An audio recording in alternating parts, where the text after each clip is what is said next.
Şəhəri Zabrat bir qəsəbəsində Zabil Musayev qızına ad günü münasibəti ilə məclis təşkil edir və bütün dost-tanışlarını, eləcə də qohumlarını məclisə dəvət edir. Həmin məclisə dəvət alanlar arasında Avtandil Novruzov da var idi. Lakin Avtandil Novruzov həmin məclisə gedə bilmədiyinə görə tədbirə oğlu Musafiri göndərir. Təqribən saat 22 radələrində Musafir Novruzov yeyib içdikdən sonra rəqs etmək istəyir. Lakin Fadil adlı şəxs onun rəqs etməsinə imkan vermədiyinə görə qəzəblənib sonuncu ilə kənara çəkilərək söhbət edir və bir qədərdən sonra sakitləşir. Təqribən yarım saat keçdikdən sonra Musafir rəqs eləyə musiqiçilərə yaxınlaşıb musiqini dəyişmək istəyir. Musiqiçilərlə Musafirin arasında mübahisə yaranır.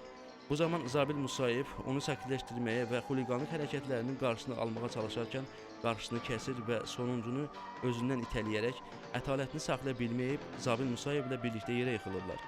Zabil yerə yıxılarkən yerdəki şüşə qırıntıları böyrünə batır və onu xəstəxanaya aparırlar. Bu hadisədən sonra Musafir Novruzov barəsində Sabunçu rayon polis idarəsində cinayət işi başlanır. Musafir Novruzovun şəxsiyyəti barədə məlumatlar əldə olunduqdan sonra müəyyənləşdi ki, o Sabunçu rayon polis idarəsində Cinayət Məcəlləsinin 221.1-ci maddəsi ilə təqsirləndirilir, yəni barəsində cinayət işi vardır. Həmin cinayət işi Sərxan Rəhimovun qəsdən öldürülməsi faktı üzrə icraatında olan cinayət işinə birləşdirildi. Qeyd edim ki, Sabunçu rayonunda onun barəsində olan xuliqanlıq hərəkətlərini edən zamanda Musafir sərxoş vəziyyətdə olmuşdu. Yəni, spirtli içkilərin təsirindən bu hərəkətlər etmişdi. Məhz istintaq orqanında çalışan polis və prokurorluq orqanları əməkdaşlarının peşəkarlığı nəticəsində qısa müddət ərzində Sərxan Rəhimovu vəhşicəsinə qətlə yetirən şəxs müəyyən olunur. Nəhayət həyata keçirilən istintaq əməliyyat tədbirləri nəticəsində 2007-ci il yanvarın 25-də Musafir Novruzov gizləndiyi Sabunçu rayonundakı mənzillərdən birində tutularaq istintaqa cəlb olunur və şübhəli şəxs qismində dindirilir. Musafir Novruzov şübhəli şəxs qismində dindirilərkən törətmiş olduğu cinayət əməlini səmimi olaraq etiraf etdi və bildirdi ki, Bakıxanov qəsəbəsindəki gecə barından Hövsan qəsəbəsinə qayıtdıqdan sonra Vüsal Abdullayev evinə getmiş, o isə Sərxan Rəhimovu evinə ötürmək qərarına gəlmişdir. Sərxanla piyada yaşadıkları binaya tərəf gedərkən 281 sayılı məktəbə çatmamış yol palçıq olduğuna görə sağ tərəfdəki binanın balkonu altından əyilib keçərkən Sərxanın ayağı sürüşür və yerə yıxılır. O, Sərxanın arxası ilə gəldiyinə görə Sərxana ilişərək az qala yerə yıxılır və Sərxanın sol qolundan tutub möhkəm sıxaraq düş qabağıma deyir. Buradan keçəndə buradan belə gəldik.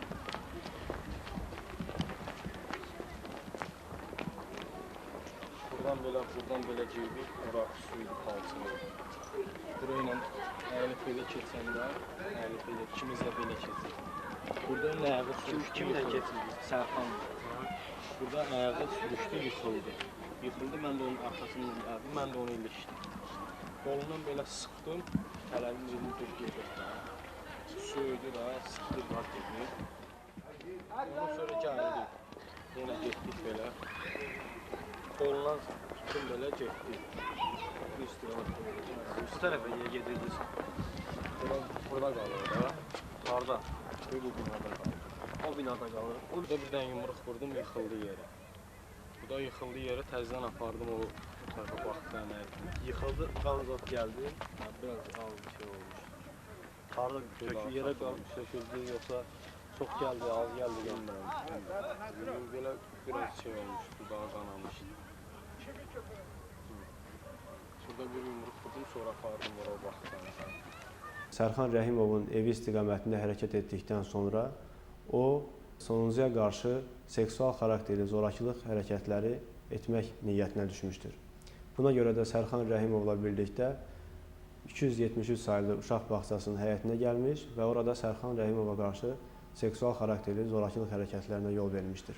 Sərxan Rəhimovun sonradan ona qarşı edilən hərəkətlərlə əlaqədar hüquq mühafizə orqanlarına şikayət edəcəyindən ehtiyatlanaraq Musafir Novruzov onu öldürmək qərarına gəlmiş və bu məqsədlə yumruğu, təpikləri ilə Sərxan Rəhimova çoxsaylı zərbələr endirmişdir. Gəldim, tələdim, üçüncə düşdüm. Burada bir dənə yumruq vurdum, çöktü aşağı. Çökəndə təpiklə, yumruqla burada vurdum da xeylə. Harası oldu? Başına, bədəninə də vurdum da arada. Burada şey oldu. Ayaqqabım çıxdı. ayaqqabımı çıxdı, mən ayaqqabımı geyinənə kimi qaçdı, getdi ora. Vurandan sonra qan zad olmuşdu. Arası harda? Bir bura tökülmüşdü, qanı qadı bura. O üçün mən ayaqqabımdan çıxdı, ayaqqabımı ayağıma geyinənə kimi o qaçdı, getdi ora. Hardasa heç o padvanın yanına qədər qaçdı. Oradan çıxdı. Suyu. Hə? Yox, burada vurdum başını divara. Harda? Mən də dalıla qaçdım, gəldim, tutdum.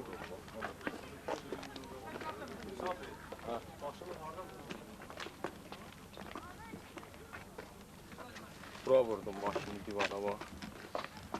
Burada 2-3 dəfə başını divara vurdum. Ondan sonra sərildi bura. Sərxan Rəhimov onun əlindən çıxıb qaçmaq istədikdə isə o Sərxan Rəhimovu tutaraq baş nahiyəsini bir neçə dəfə uşaq bağçasının divarına çırpmış. Bu zaman hadisə yerinin kənarından qaranlıq olduğuna görə bir neçə şəxsin keçdiyini hiss edib, huşsuz vəziyyətdə olan Sərxan Rəhimovu sürütləyərək hadisə yerində olan ağacın altında gizlətmiş, özü də orada gizlənmişdi. Yoldan keçən şəxslər çıxıb getdikdən sonra o Sərxan Rəhimovun tam ölməsinə əmin olmaq məqsədi ilə hadisə yerində tapdığı salafan torbanı onun başına keçirərək boğaz nahiyəsində bağlamışdır ki, sonuncu ölsün. Bu hərəkətləri edəndən sonra isə müsafir Novruzov Sərxanı ağacın altından qoyaraq gecə saat 2 radələrində evinə gedir. Gecə gəldi, saat 2 imiş belə olardı. Qapını döydü, mən açdım. Keçdi yerinə yatdı. Nə vəziyyətdə idi? Hiss elədim kiçik, içki idi. Sərxoş idi.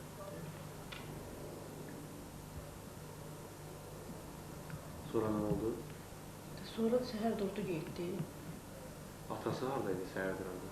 Atası getmişdir işə. Getdim, evi yığışırdım. Paltar palazı qatlayanda uşağın paltarına baxdım ki, uşağın paltarı ləkələr var üstündə, qan ləkələr. Səhəri gün tezdən müsafir saat 8 radələrində atası işə gedəndən sonra yuxudan ayılır, paltarlarını geyinib çay içmədən və çörək yemədən hadisə yerinə gəlir və Sərxanı gecə yerdə uzatdığı vəziyyətdə öldüyünü görür. Elə həmin gün saat 19 radələrində müsafir Novruzov ölkədən qaçmaq üçün yollar axtarır. Sordum ki, getmə, nə edirsən? Onda dedi ki, belə iş eləmişəm. Nə eləmişəm? Və adam öldürmüşəm. Kimi? Sərxan. Nəyə görə öldürdün dedi? Onu demədim, nəyə görə də çıxdı getdi. Müsafirin qardaşı Seymur Novruzov səhəri gün məktəbdə olarkən Sərxanın 273 saylı uşaq bağçasının həyətində öldürüldüyünü eşidir. Getdim dərsə, bir də söz-söhbət eşitdim ki, 273 saylı bağçanın həyətində adam öldürülür. Maraqlandım da, dərsdən çıxanda getdim ona deyib, görüm kimdir bu. Getdim ki, Sərxandır. Abi bu şey, özümə biraz şübhə oyandı ki, axşam qardaşım gilinə vara gedməyim, birdən o iş olar. Gəldim evə, gördüm qardaşım evdədir, belə rəngi zadağarmış da, qorxan kimi idi. Əvvəlcə müsafir Sərxanı öldürmədiyini deyir, lakin onun narahatçılıq keçirdiyini hiss edərək təkrar bu barədə soruşduqda, müsafir gecə bardan qayıtdıqdan sonra Sərxanı evə ötürərkən 273 saylı uşaq bağçasının həyətinə gətirərək döyməkdə davam etdiyini və qaçıb getdiyini danışıb. Beləliklə, istintaq zamanı Novruzov müsafir Avtandiloğlunun Azərbaycan Respublikası Cinayət Məcəlləsinin 120.2.4, 120.2.6, 120.2.9, 150.1 və 221.3-cü maddələri nəzərdə tutulan cinayət əməlini törətməsi, özünün etiraf edici ifadələri, şahidlərin ifadələri, zərər çəkmiş şəxslərin ifadələri və iş üzrə təyin edilib keçirilmiş müvafiq ekspertiza rəyləri ilə tam sübuta yetirildi və cinayət işinin ibtidai istintaqı yekunlaşdırılaraq ittiham aktı ilə birlikdə baxılması üçün aidiyyəti üzrə ağır cinayətlərə dair işlər üzrə Azərbaycan Respublikası məhkəməsinə göndərildi. Xuliqanlıq, yəni ictimai qaydanı kobud sürətdə pozan, cəmiyyətə açıqca hörmətsizlik ifadə edən, silah qismində istifadə edilən əşyaları tətbiq etməklə və ictimai qaydanın qorunması üzrə vəzifəni yerinə yetirən digər şəxsə müqavimət göstərməklə qərəzli hərəkət edən Həmçinin özü üçün aşkar sürətdə köməksiz vəziyyətdə olan Sərxan İxtiyaroğlu Rəhimovun köməksiz vəziyyətindən istifadə etməklə seksual xarakterli digər zorakılıq hərəkətləri etdikdən sonra həmin cinayəti gizlətmək məqsədi ilə sonuncunu xüsusi amansızlıqla qəsdən öldürən Müsafir Novruzov ağır cinayətlərə dair işlər üzrə Azərbaycan Respublikası Məhkəməsinin 23 iyul 2007-ci il tarixli hökmü ilə cəzasını ciddi rejimli cəza çəkmə müəssisəsində çəkməklə 14 il müddətinə azadlıqdan məhrum etmə cəzasına məhkum edilib. Alkoqolun başlıca və qısa müddətli təsiri mərkəzi əsəb sisteminədir. Alkoqollu içkilərin istifadəsi öncə bir növ rahatlıq, aldadıcı və ifrat azadlıqla nəticələnir. Lakin bir müddətdən sonra öz real təsirlərini, o cümlədən əzəlilərin hərəkətində harmoniyasızlıq, qərara gəlmədə pozğunluq, kobudluq, anlaşılmaz hərəkətlər etmək və çox danışmaq kimi mənfi təsirlərini üzə çıxarır. Əslində bir çox cinayətlər məhz spirtli içkilərin təsirindən baş verir. 2006-cı il dekabrın 18-də təxminən saat 19 radələrində Müsafir Novruzov da Hövsan qəsəbəsindəki Xırdalan kafesində həddən artıq içki qəbul edəndən sonra bu qətl hadisəsini törətmişdi. Əslində çox zaman məişət zorakılığını, adam öldürmə hallarını törədənlər içkili insanlar olurlar. Uşaqlarla qəddarcasına davranan da məhz spirtli içki aludəçiləri olurlar. Müsafir Novruzov da spirtli içki düşkünüdür və bir anlıq rahatlığı üçün onu qəbul etmişdi. Sonda hamıda nifrət doğuran bir cinayət törətdi. İndi o ömrünün gözəl çağlarının 14 ilini ciddi rejimli cəza çəkmə müəssisəsində keçirir. Bu da içki aludəçiliyinin sonu.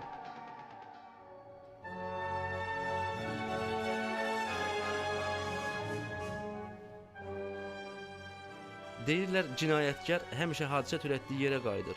Maraqlıdır ki, Müsafir Novruzov da hadisəni törətdiyi günün səhərisi təkrarən hadisə yerinə qayıdıb və oraya toplaşan insanların arasında olub. Bir maraqlı məqamı da qeyd edim ki, 19 dekabr 2006-cı il tarixdə hadisə yeri tərəfimizdən müayinə olunarkən, hadisə yerinin ətrafında çoxsaylı yaşayış binasının olması ilə əlaqədar həmin binada yaşayan sakinlər hadisə yerinə toplaşmışdılar və kənardan bizim həyata keçirdiyimiz istintaq tədbirlərini müşahidə edirdilər.